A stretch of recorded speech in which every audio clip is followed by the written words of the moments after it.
السلام عليكم.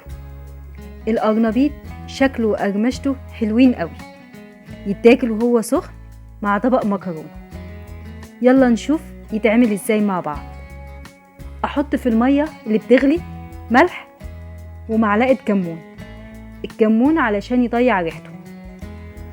احط بعد كده القرنبيط، بياخد حوالي من 8 ل 10 دقايق، مش اكتر من كده علشان ما يتهريش منك، واطلعه واحطه في مصفى. طب لو استوى منك قوي تعملي ايه؟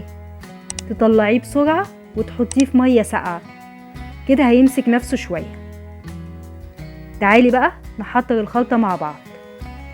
نجيب طبق نحط فيه كوبايتين دقيق، وربع كوباية نشا، ومعلقة كبيرة كمون، ونص معلقة صغيرة شطة، ونص معلقة صغيرة كزبرة، ومعلقة كبيرة ملح، ونص معلقة فلفل اسود، ومعلقة صغيرة بيكنج باودر. نقلبهم كلهم مع بعض. نجيب طبق تاني نحط فيه بيضتين ونضربهم كويس بالمضرب السلك، ونحط عليهم معلقة توم مفروم، وحوالي 3 معالق بقدونس مفرومة،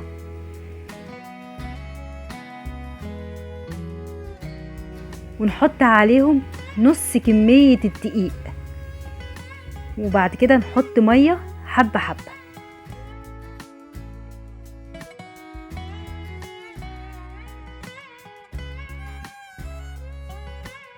لحد ما يبقى شكله كده، ولا تقيل قوي ولا خفيف قوي. نحط القرنبيط في الخليط،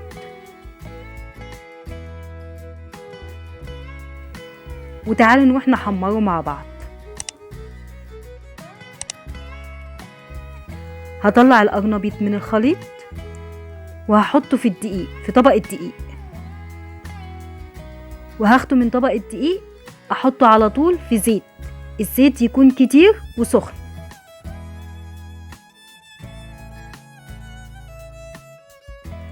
هنقلبه كل شوية على الناحية التانية لحد ما يتحمر كله. هنطلعه على مناديل ورق.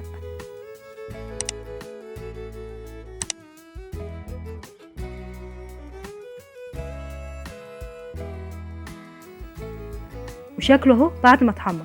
جربوه وقولوا لي رأيكم، وبألف هنا وصحة عليكم.